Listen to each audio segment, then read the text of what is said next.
Shalom, selamat malam. Berjumpa kembali di dalam program DIG, Depth, Insight, Growth bersama saya Pendeta Edward Taliwongso.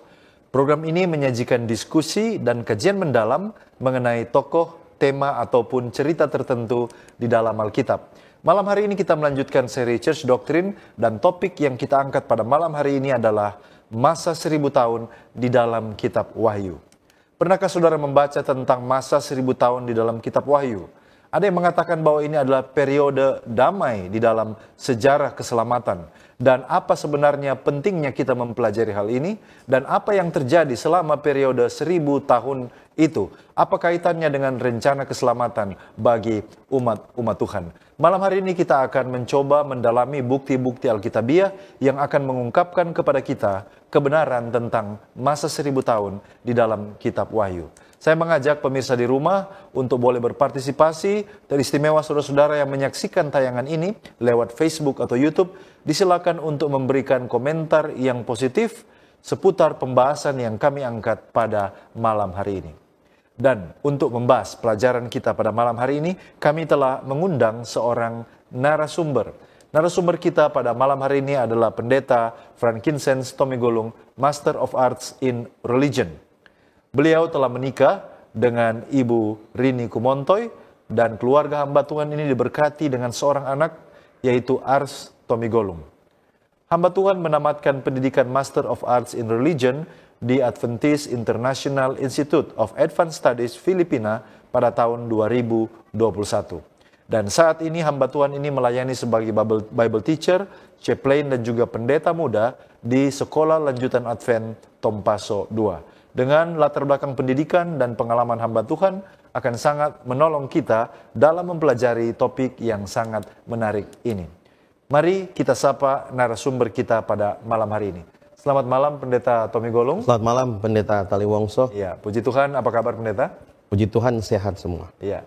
Dan terima kasih Pendeta oleh karena sekalipun di tengah kesibukan Pendeta boleh menyempatkan diri datang ke studio untuk berbagi dengan kami semua pada kesempatan ini. Baik, saudara-saudaraku yang dikasih oleh Tuhan, tetaplah bersama dengan kami karena setelah yang satu ini kita akan kembali bersama narasumber kita, Pendeta Frankincense Tomigolung, tetap di program DIG, Depth, Insight, Growth. Diskusi dan kajian mendalam mengenai tokoh, tema, atau cerita tertentu di dalam Alkitab. Memberikan motivasi dan bimbingan untuk menggunakan metode yang tepat dalam membaca Alkitab.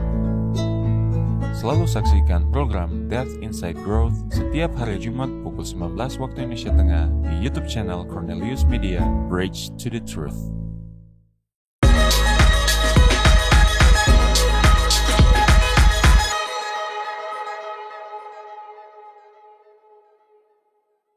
Kembali lagi bersama dengan kami di program DIG, Depth, Insight, Growth. Dan bagi saudara yang baru bergabung, topik yang kita angkat pada malam hari ini adalah masa 1000 tahun di dalam kitab Wahyu bersama dengan narasumber kita, Pendeta Frankincense Tomigolung, Master of Arts in Religion. Pemirsa di rumah, kita akan membaca kitab suci, tetapi sebelumnya, mari kita berdoa untuk meminta tuntunan Roh Kudus. Mari kita berdoa. Bapa kami, Allah sumber segala penerangan dan pengetahuan, kami mengucap syukur untuk kesempatan kembali lagi yang Engkau berikan bagi kami untuk mempelajari firman-Mu. Kami sangat membutuhkan hadirat Roh Kudus dalam diskusi yang akan kami angkat pada saat ini. Urapan Tuhan secara khusus boleh menjadi hamba-Mu, Pendeta Frankincense Tomigolung, yang akan menuntun dalam diskusi Alkitab ini. Bersama-samalah dengan kami, di dalam nama Yesus Kristus kami sudah berdoa. Amin. Pemirsa, kami ajak Anda untuk bergabung dalam pembacaan firman dan ayat Alkitab yang akan kita baca pada saat ini diambil dari Wahyu pasal 20 ayatnya yang keempat.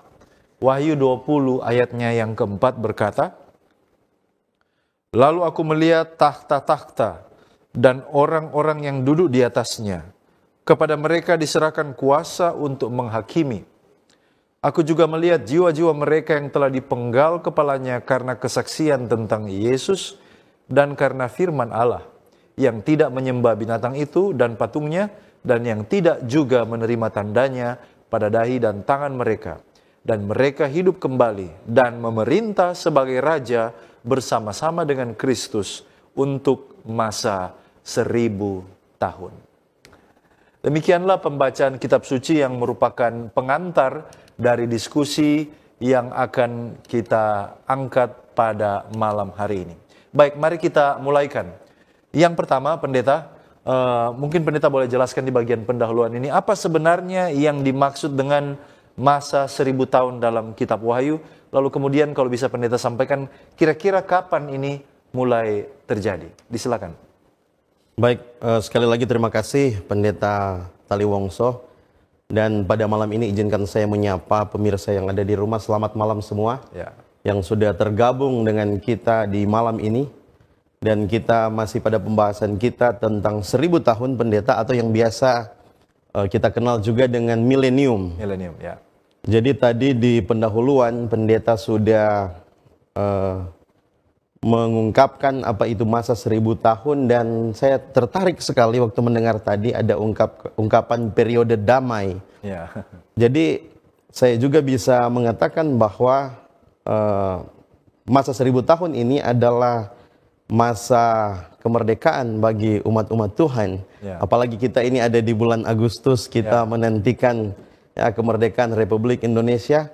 Dan masa 1000 tahun ini sebenarnya adalah masa di mana Kristus akan memerintah bersama dengan umat-umatnya di surga, Ya. yang ditandai dengan kedatangan Tuhan pada kali yang kedua, dan dimulaikan ketika umat-umat Allah pada kebangkitan pertama dibangkitkan untuk memerintah bersama-sama dengan Tuhan atau Kristus pada saat itu.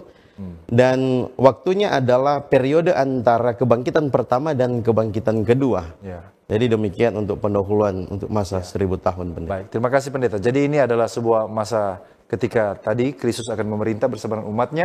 Dan diawali dengan peristiwa kebangkitan yang pertama. Kebangkitan yang pertama yang sudah kita baca tadi di ayat sebagai pengantar. Dan saya mengerti bahwa mungkin ada banyak hal yang menjadi tanda tanya sehubungan dengan pembahasan ini. Tapi kita akan masuk lebih dalam.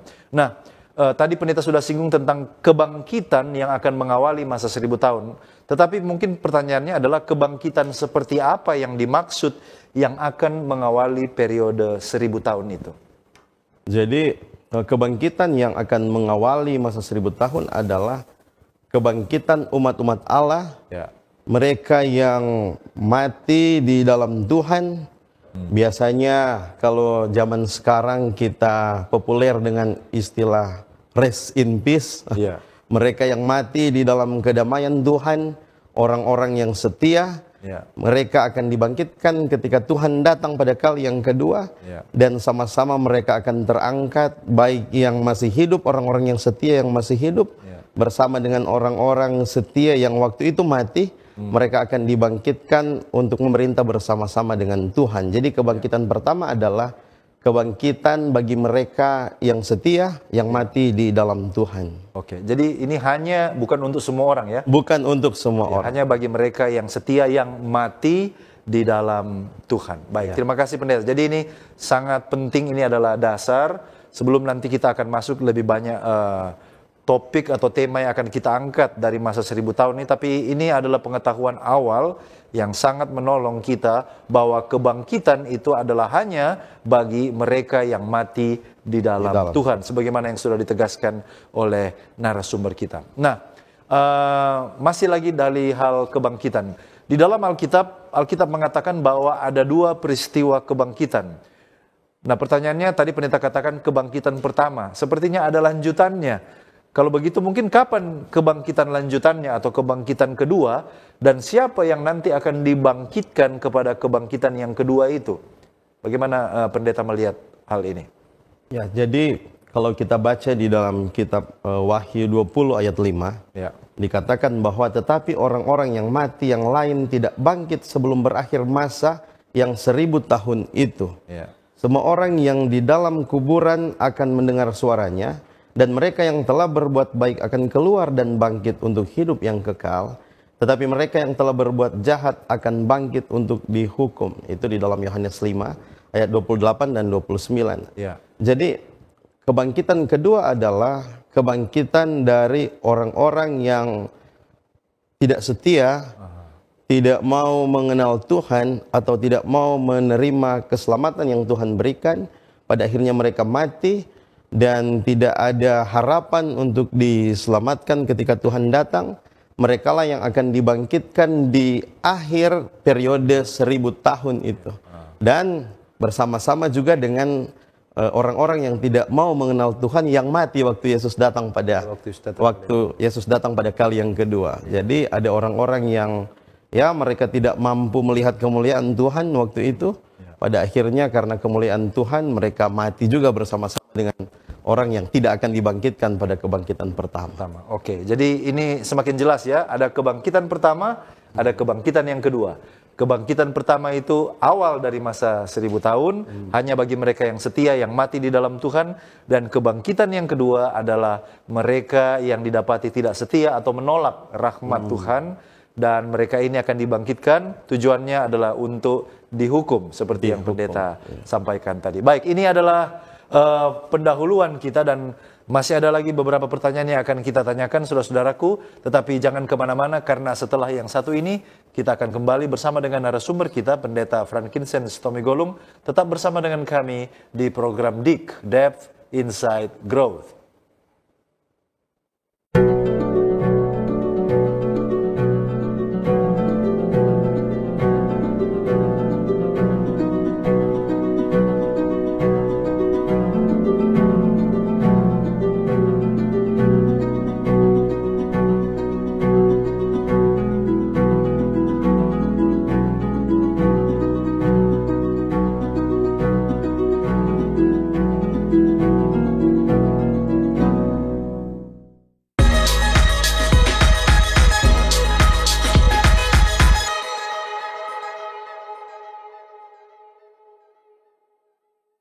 Masih di program DIG, Depth Insight Growth, dan tadi kita sudah mendengarkan betapa pentingnya untuk memahami masa 1000 tahun ini, masa di mana Kristus akan memerintah bersama dengan umat-umat tebusan, dan ada dua jenis kebangkitan, kebangkitan yang pertama dan kebangkitan yang kedua. Nah, kita masih akan masuk lebih dalam bersama dengan narasumber kita pada malam hari ini, Pendeta Frankincense Tomigolung.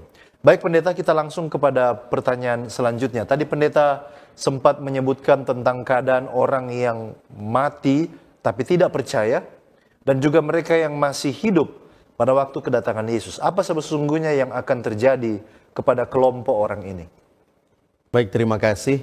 Jadi kalau ditanya tentang orang-orang berdosa, pertama kita harus pastikan bahwa kita tidak tergolong di orang-orang ini, pendeta. Dan saya senyum-senyum sendiri kalau membahas mereka ini ya, karena saya tertarik ungkapan pemazmur di dalam Mazmur 68 ayat 2. Dia bilang, seperti lilin meleleh di depan api, demikianlah orang-orang fasik binasa. Jadi ketika Tuhan datang, ada kemuliaan yang luar biasa yang terjadi, yang datang di awan-awan. Jadi tergabung kemuliaan Yesus, Allah Bapa, ada malaikat-malaikat di sana. Dan orang-orang berdosa atau yang tidak percaya yang masih hidup akan mati karena kemuliaan yang luar biasa ini.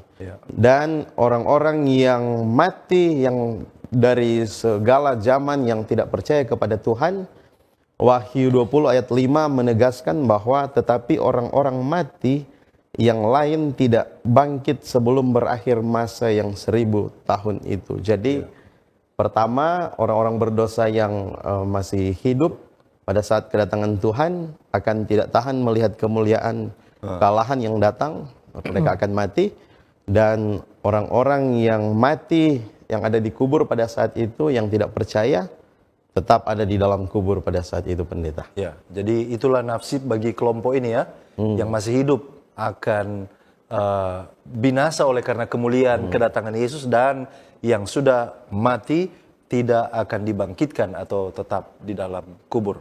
Nah, ada juga pendapat yang lain yang beredar bahwa mereka yang belum sempat bertobat selama masa 1000 tahun ini adalah kesempatan untuk bertobat. Bagaimana pendeta melihat? Apakah Alkitab benar-benar mengajarkan seperti demikian? Jadi seperti pertanyaan sebelumnya, Alkitab tidak mengajarkan bahwa masih ada waktu bagi orang-orang yang tidak percaya untuk bertobat pada saat itu. Ya. Karena keadaan orang berdosa pada saat itu ketika Yesus datang pada kali yang kedua, tidak lagi akan hidup. Ya, dunia akan dipenuhi dengan mayat-mayat orang berdosa yang bergelimpangan pada saat itu. Ya. Dan tidak mungkin ada orang berdosa yang bertobat selama masa milenium atau 1000 tahun itu. Karena tidak ada orang lagi yang masih hidup di bumi pada saat itu. Kalau kita baca di dalam Wahyu 22 ayat 11 dan 12, dia bilang bahwa semua kasus kehidupan manusia sudah ditutup sebelum kedatangan kedua kali. Kasus sudah diperiksa dan sudah ditutup. Tidak ada lagi kesempatan, tidak ada lagi peluang bagi yang percaya untuk tidak percaya dan yang tidak percaya untuk percaya. Jadi sudah ditentukan pada saat itu. Jadi pelajaran apa kira-kira bagi mereka yang menunda-nunda pertobatan sampai saat ini? Jadi pelajaran apa yang bisa kita ambil? Kalau boleh jangan menunda-nunda. Ya, setiap kali permintaan Roh Kudus bagi kita untuk bertobat, bertobatlah pada saat itu. Jangan mengeraskan hati setiap ada bisikan Roh Kudus datang kepada kita. Ya, baik. Saya mau konfirmasi, tadi pendeta katakan bahwa tidak mungkin ada orang yang bertobat karena mereka yang ditinggalkan di bumi ini, artinya tidak dibawa oleh Yesus, oleh karena mereka semuanya dalam keadaan mati di bumi ini. Sementara orang-orang benar berada di surga bersama dengan Tuhan. Jadi kalau kita memahami logikanya, maka tidak mungkin di masa 1000 tahun ini akan ada orang yang masih bertobat karena sudah sangat terlambat. Kira-kira itu poinnya. Iya, karena tidak ada kehidupan lagi di dunia. Tidak ada kehidupan lagi di dunia pada saat itu. Baik, terima kasih pendeta. Nah, ada satu kata-kata yang mungkin di dalam kitab Wahyu yang mengundang pertanyaan, yaitu Alkitab mengatakan bahwa pada periode ini iblis akan diikat di dalam jurang maut selama 1000 tahun. Kira-kira apa artinya iblis akan diikat ini? Ya, jadi menarik sekali ungkapan ini. Ketika kita masuk mempelajari kitab suci, ternyata pendeta ini seperti ritual pengorbanan di perjanjian lama kalau kita baca cerita Musa, bangsa Israel. Jadi ketika di akhir hari pendamaian, ada saat di mana imam besar itu akan menumpangkan tangan ke kepala kambing yang kita kenal dengan kambing Azazel. Dan itu menandakan bahwa dosa yang ada di Ka'bah itu berpindah kepada sang kambing, dosa dari semua umat pada saat itu, pelanggaran-pelanggaran. Dan ketika itu terjadi, imam besar akan mengusir kambing Azazel ini ke padang gurun, dan di sana dia mengalami sunyi senyap, tidak ada kehidupan lain selain dia di sana. Dan itu akan terjadi ketika Tuhan menyelesaikan proses penebusan umat manusia. Jadi setelah pendamaian yang Tuhan buat selesai, dia akan datang kembali di awal masa 1000 tahun itu, dan iblis akan menjadi seperti kambing Azazel, karena kambing Azazel di ritual korban pada zaman bangsa Israel diumpamakan dengan iblis. Dan iblis akan benar-benar menjadi seperti kambing Azazel, akan dibuang di di jurang maut. Tapi jurang maut ini sebenarnya tidak seperti dengan jurang yang ada di pikiran kita. Bukan secara literal. Iya, bukan secara literal. Karena kata yang diterjemahkan jurang maut, bahasa aslinya adalah abusos, atau keadaan gelap, atau kalau kita membaca kitab Kejadian, sebelum Tuhan menciptakan bumi itu dalam keadaan belum berbentuk dan kosong. Jadi itu menunjukkan keadaan ketika Lucifer atau setan ini ditinggalkan di dunia ini tanpa penghuni lagi. Tidak ada kesempatan untuk menggoda orang-orang di masa itu, pada saat itu. Jadi jurang maut itu menggambarkan keadaan kesunyian dunia ini, yang dimana Lucifer ditinggalkan di sana.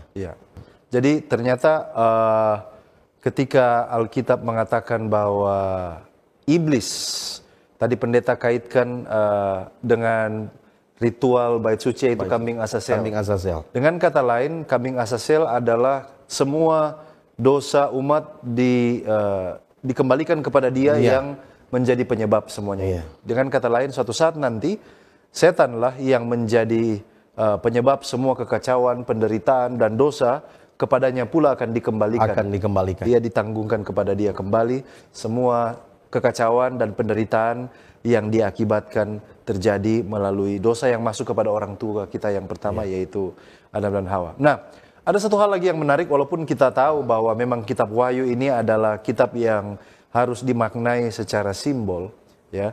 Tapi mungkin yang jadi pertanyaan masalah kata rantai yang mengikat setan. Nah, kenapa rantai seperti apa? Mengapa dia diikat? Mengapa bahasa ini yang digunakan? Bagaimana pendeta menjelaskan? Jadi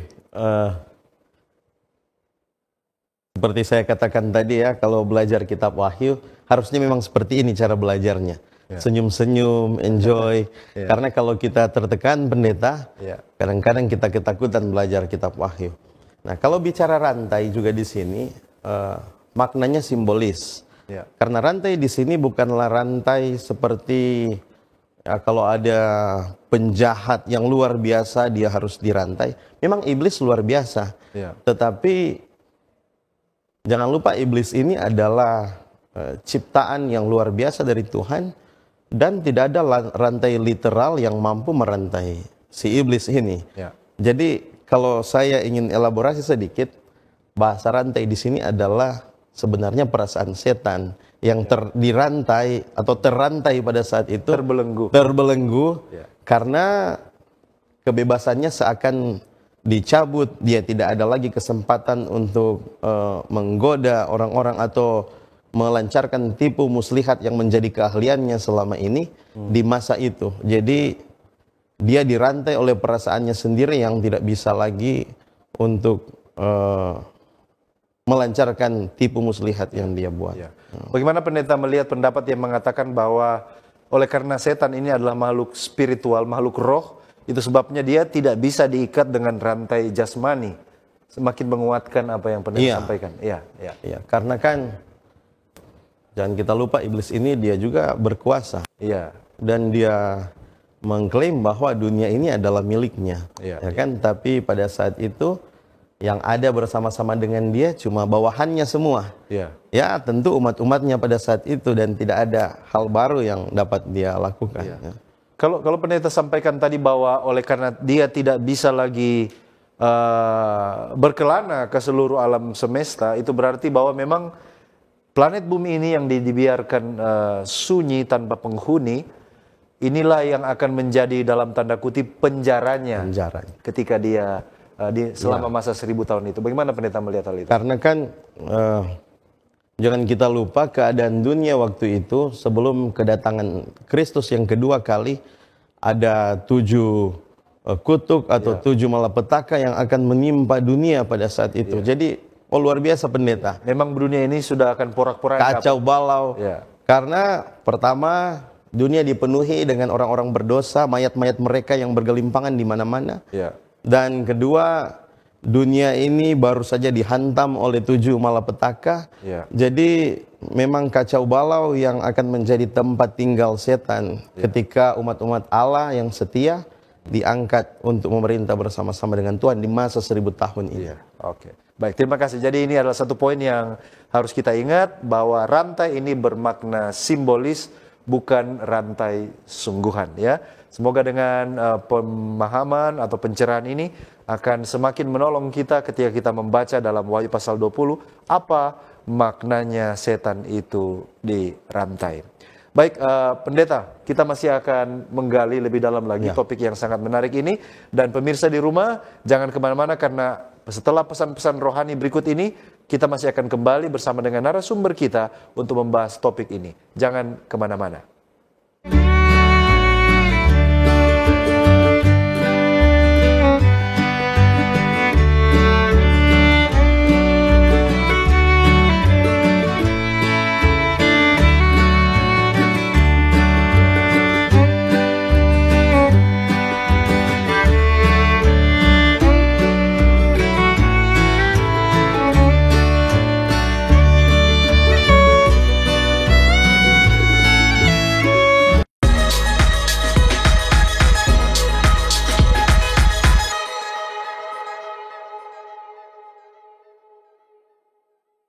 Kembali lagi di program DIK, Depth Insight Growth.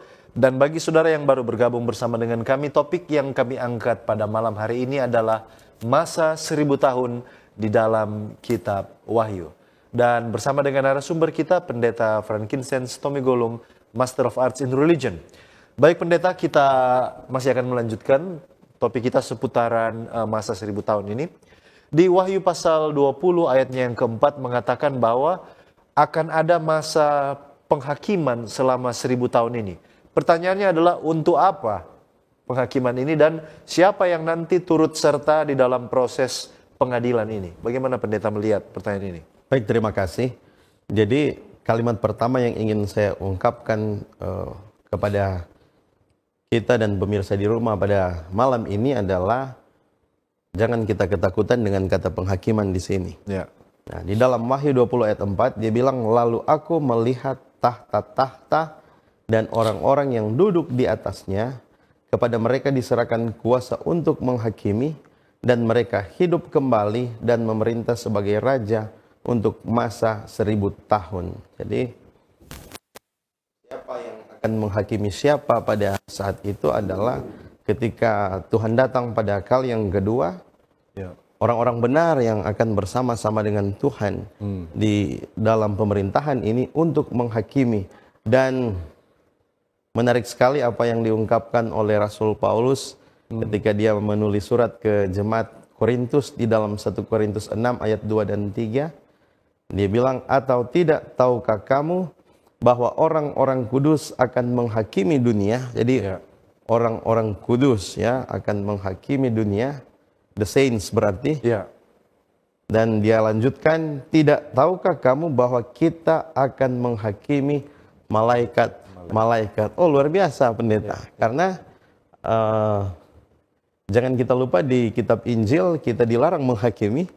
Dan ketika Tuhan datang pada kali yang kedua, bukan cuma menghakimi yang akan kita buat. Saya sebutkan kita dengan harapan kita semua dan pemirsa di rumah akan bergabung di dalam kelompok yang benar untuk memerintah bersama-sama dengan Tuhan, diselamatkan, dan kita akan bersama-sama bukan cuma menghakimi orang yang tidak setia, tapi juga menghakimi para malaikat. Nah, malaikat siapa yang dimaksud di sini adalah yang kita ingat.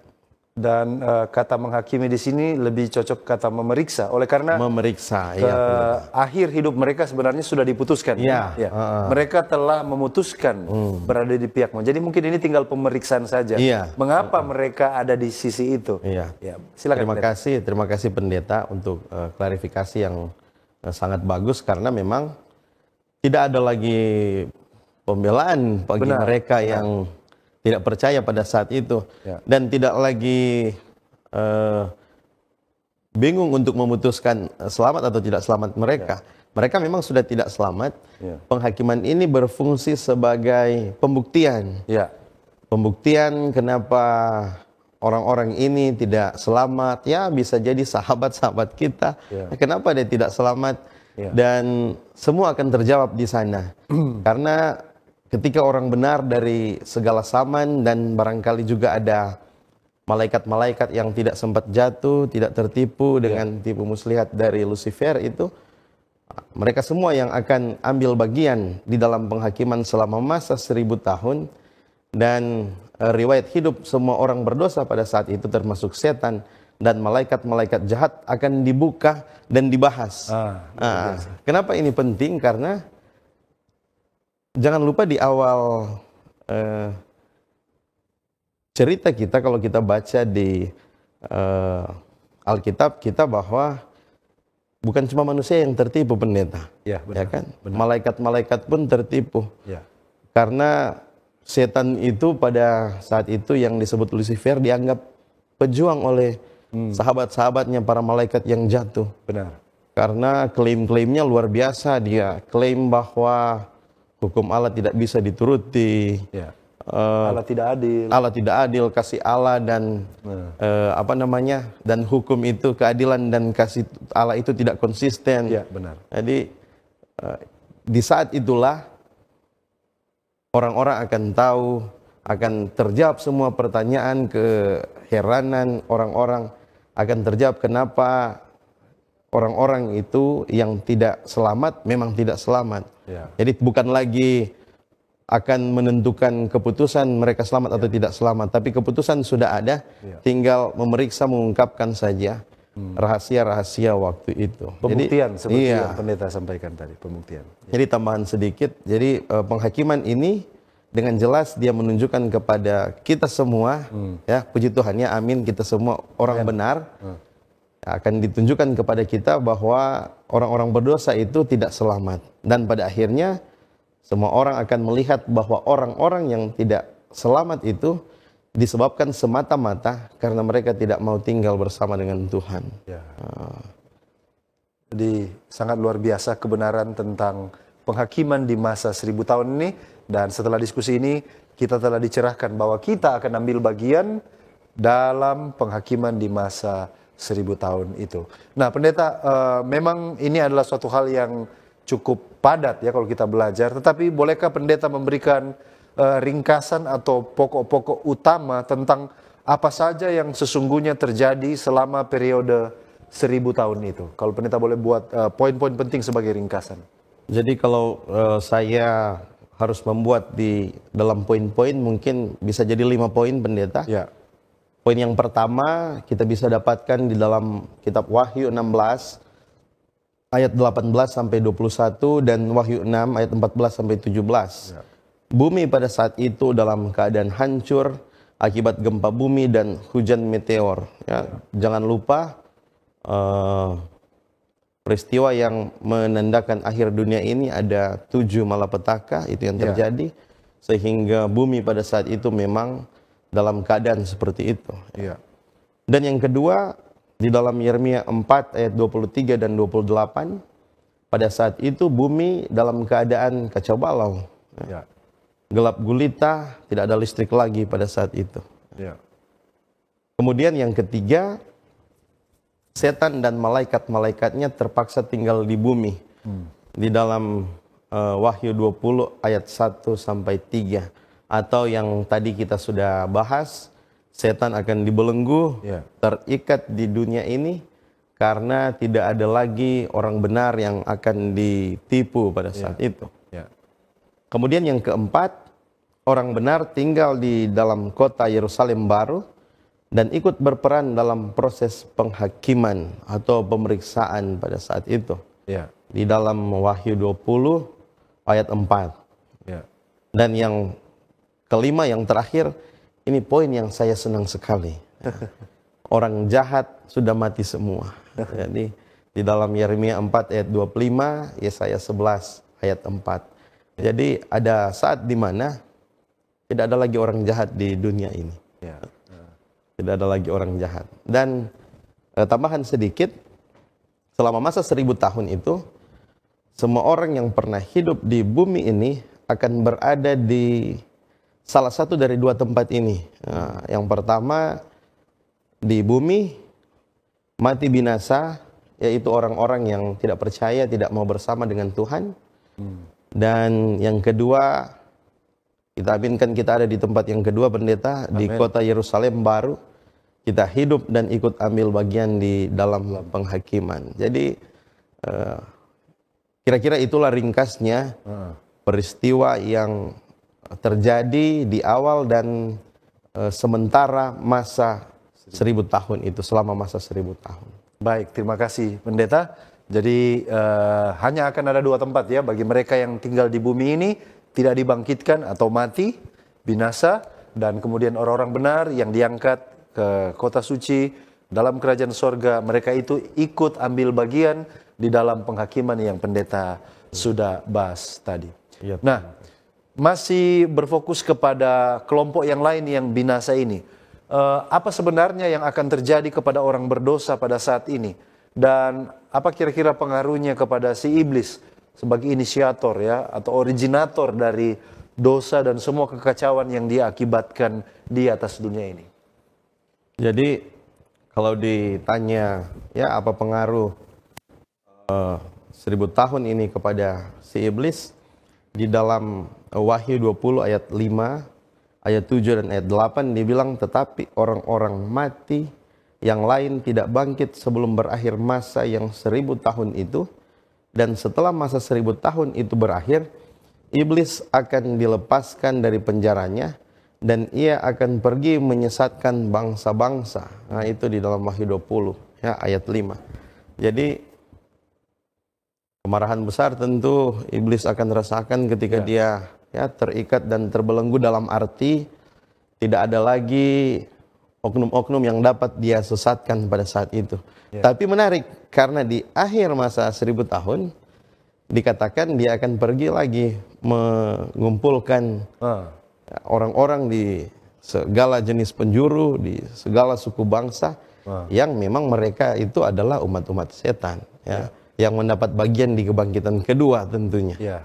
Jadi pada akhir 1000 tahun sebelum Yerusalem baru turun ke bumi, orang berdosa akan dibangkitkan. Dan inilah yang disebut dengan kebangkitan kedua yang kita bahas di awal dari diskusi kita. Jadi ketika ada orang untuk menjadi umatnya atau setan ini, ketika ada orang-orang yang boleh menjadi umat setan, itulah bahasanya dia terlepas dari belenggunya. Jadi dia seperti ada kebebasan lagi untuk mengumpulkan umat-umat pada saat itu. Dengan kata lain, sekarang dia sudah punya sasaran atau objek untuk dia goda, dan dia tipu, dia sesatkan. Karena mereka sudah dibangkitkan kembali seperti yang pendeta sampaikan tadi. Setelah itu, lalu kemudian setelah dia bangkitkan, setelah mereka dibangkitkan, diizinkan untuk bangkit pada kebangkitan yang kedua, lalu apa yang akan dilakukan oleh iblis sesudah itu? Nah, ini menarik lagi karena di dalam Wahyu 20 ayat 7-9 dia bilang, iblis akan pergi menyesatkan bangsa-bangsa pada keempat penjuru bumi. Nah, jadi ini saya tertarik karena seakan-akan dia akan menipu lagi umat-umat pada saat itu. Tapi padahal orang-orang ini adalah orang-orang yang memang sudah tertipu. Dia akan menyesatkan orang-orang ini dan katanya mengumpulkan mereka untuk berperang, dan jumlah mereka sama dengan banyaknya pasir di laut. Sebelum saya lanjut, pendeta, saya sedikit kecewa membaca ayat ini karena orang-orang yang tidak diselamatkan itu banyak sekali ternyata. Karena bahasanya sama dengan banyaknya pasir di laut. Mudah-mudahan ini tidak semua keturunan Abraham, pendeta. Benar. Mengingat janji kepada Abraham.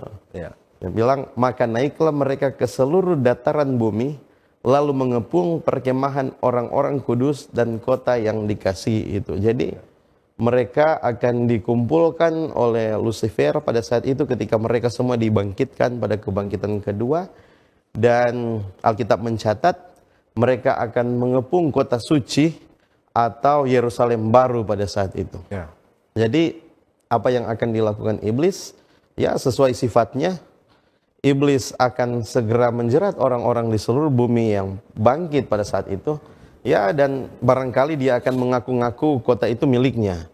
Ya kan, seperti di pencobaan kepada Yesus, dia bilang, oh asal kau tunduk saja sedikit, semua ini akan kuberikan. Karena memang setan dengan bangga mengakui dunia ini adalah miliknya, ketika dia bisa menjatuhkan orang-orang di dunia ini.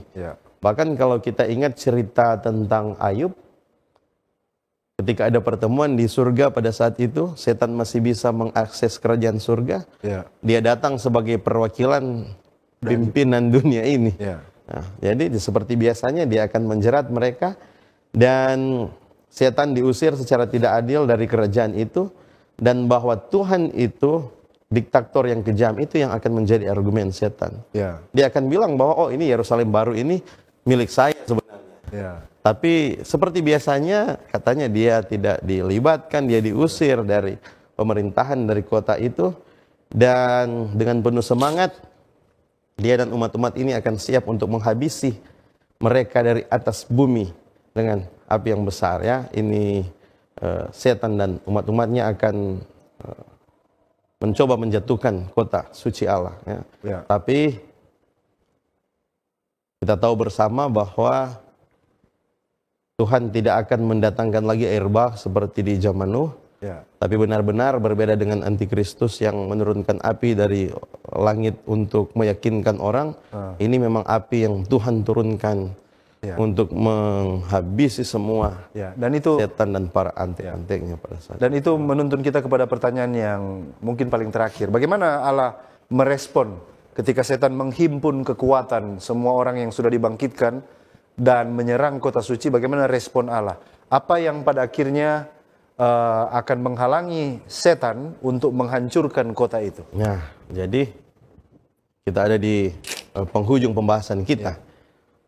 Seperti yang saya sudah katakan tadi, jadi dengan yakin setan dan para pengikutnya meyakini bahwa benar memang setan adalah pemilik, Lucifer adalah pemilik kerajaan ini, dan karena mereka melihat jumlah mereka banyak, dengan keyakinan mereka berpikir bahwa mereka dapat bersatu dan Tuhan akan kalah.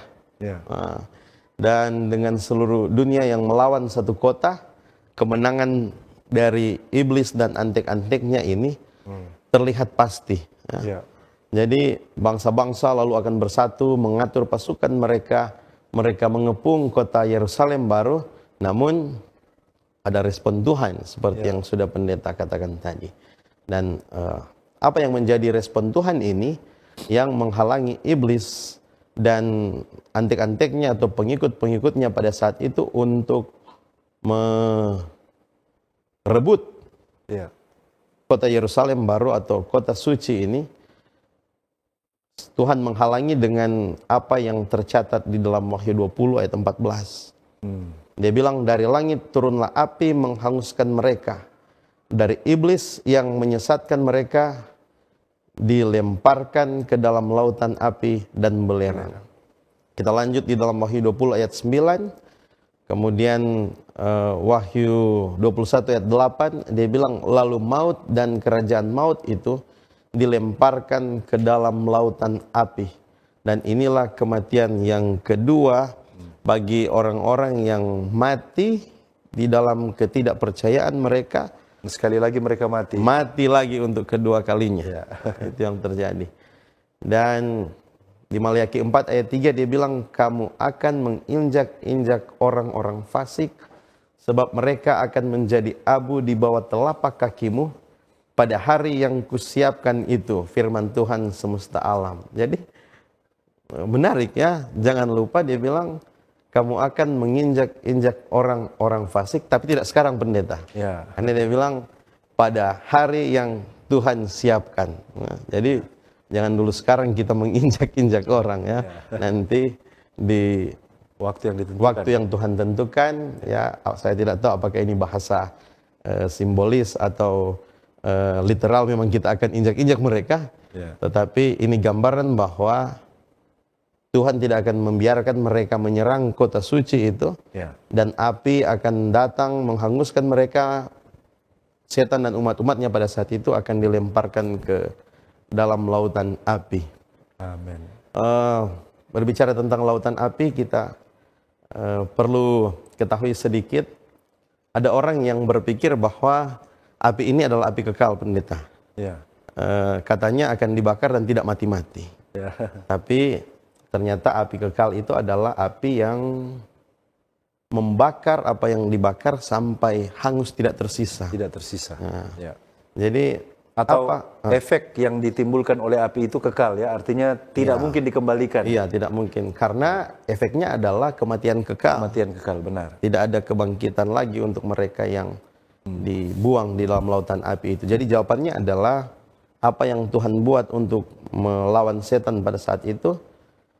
Dia bilang di dalam Wahyu 20 ayat 14, turunlah api menghanguskan mereka, ya, dan iblis yang menyesatkan mereka dilemparkan ke dalam lautan api dan belerang. Yang terakhir, dia bilang lalu maut dan kerajaan maut itu dilemparkan ke dalam lautan api.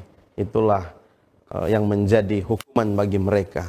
Jadi kematian akan diperoleh, dan benar-benar bahwa upah dosa ialah maut atau kematian. Baik, terima kasih pendeta, dan sungguh sangat menarik diskusi dan pendalaman kita pada malam hari ini. Dan saya percaya kita semua sangat terberkati lewat program ini. Namun karena waktu kita yang terbatas, maka kita tiba kepada rangkuman pembahasan. Sebagai kesimpulan dari pembahasan kita malam hari ini, kira-kira apa kabar baik bagi kita yang mempelajari kebenaran tentang 1000 tahun ini? Ini juga sebagai kesimpulan, ajakan, manfaat-manfaat rohani yang bisa kita terima dari kebenaran ini. Bagaimana pendeta? Yang pertama yang ingin saya tandai di sini adalah ternyata ada waktu untuk semuanya. Ya, ada saat di mana tidak ada lagi pertobatan. Ada saat di mana semua orang yang percaya kepada Tuhan memang akan diselamatkan. Dan di saat itu, di masa 1000 tahun ini tidak ada lagi orang-orang atau tidak ada lagi kesempatan bagi manusia untuk bertobat pada saat itu. Jadi kesimpulan pertama yang ingin saya angkat adalah jangan pernah kita menunda pertobatan kita. Kemudian yang kedua, saya senang dengan mempelajari kitab Wahyu ini. Jangankan pemirsa di rumah, saya juga sendiri merasa diberkati setiap kali mempelajari pelajaran ini, karena pelajaran tentang 1000 tahun ini atau yang kita kenal dengan milenium ini, yang saya pelajari adalah walaupun banyak peristiwa yang kita alami, banyak pergumulan dan permasalahan, God is still in control, pendeta. Tuhan tetap mengontrol semua yang terjadi di muka bumi ini, dan itu menunjukkan bahwa kita harus percaya kepada Tuhan dan menjaga iman kita. Dan yang paling terakhir adalah pada akhirnya tidak peduli seberapa berat ujian dan cobaan yang kita hadapi di dunia ini, namun ketika kita tetap dengan Tuhan sampai Dia datang, maka kita akan memerintah bersama-sama dengan Dia. Nah, siapa yang tidak mau memerintah, pendeta? Ya kan? Jadi itu saya berpikir bahwa tidak peduli pergumulan permasalahan apa yang kita hadapi, namun ketika Tuhan datang, ada hadiah yang tidak ada hadiah yang lebih besar dari yang Tuhan siapkan bagi umat-umatnya ketika Tuhan datang pada kali yang kedua. Semoga ini berkat bagi pendeta, bagi saya pribadi, dan bagi pemirsa di rumah. Itulah kesimpulan kita pada malam hari ini. Baik, terima kasih pendeta. Dan bolehkah pendeta Frankincense Tumigolong berdoa bagi pembahasan kita dan juga bagi pemirsa yang menyaksikan tayangan kita pada malam hari ini? Silakan. Baik, mari kita dimana saja berada, kita ambil sikap berdoa. Mari kita berdoa. Di malam ini ya Tuhan, kami mengagungkan nama Tuhan karena berkat yang indah, yang luar biasa Tuhan berikan bagi kami. Baik yang ada di studio maupun pemirsa yang menyaksikan di rumah, untuk membahas satu topik yang kiranya boleh mengangkat kerohanian kami. Masa 1000 tahun di mana ketika Tuhan datang, umat-umat Tuhan akan bersama-sama dengan Tuhan di dalam pemerintahan ini. Tuhan ampuni dosa pelanggaran yang kami lakukan sengaja maupun tidak sengaja melalui perkataan, tindakan, bahkan terkadang angan-angan hati yang tidak sesuai dengan kehendak Tuhan. Kiranya setiap hari dalam kehidupan kami boleh selalu bertobat. Kami tidak menunda-nunda pertobatan kami. Dan benar-benar hadiah terindah, memerintah bersama-sama dengan Yesus di dalam kerajaan surga, boleh menjadi bagian kami semua. Benar-benar itu akan menjadi hadiah terindah bagi kami semua ketika Tuhan datang pada kali yang kedua. Terima kasih untuk program ini, mendoakan kelanjutan program ini di malam-malam selanjutnya untuk tetap menjadi berkat bagi kami semua. Dan terima kasih untuk jawaban doa yang indah yang Tuhan selalu siapkan bagi kami semua. Menyerahkan program ini, sisa hidup kami, bahkan rencana-rencana kami semua di dalam tangan Tuhan saja. Kehendak Tuhan terjadi, bukan kehendak kami manusia. Minta di dalam nama Yesus kami berdoa. Amin. Amin. Puji Tuhan untuk pembahasan topik yang menarik pada malam hari ini, dan saya mengucapkan terima kasih kepada narasumber kita, Pendeta Frankincense Tumigolong. Terima kasih Pendeta. Terima kasih Pendeta yang sudah membagikan berkat rohani bagi kita semua. Tuhan Yesus kiranya memberkati pendeta dan keluarga dalam pelayanan di sekolah lanjutan Advent sebagaimana yang sudah ditentukan oleh Tuhan. Terima kasih kepada pemirsa di rumah yang tetap setia bersama dengan kami sampai saat ini. Dan jika Anda telah diberkati lewat pelayanan media ini, berkenan kiranya saudara untuk like, follow, atau subscribe akun media sosial kami, dan bagikan link tayangan ini kepada orang-orang yang terkasih. Dan pemirsa di rumah, demikianlah perjumpaan kita pada malam hari ini. Kita akan jumpa kembali pada episode yang mendatang. Saya Pendeta Edward Taliwongso dan kru yang bertugas undur diri. Shalom, selamat malam.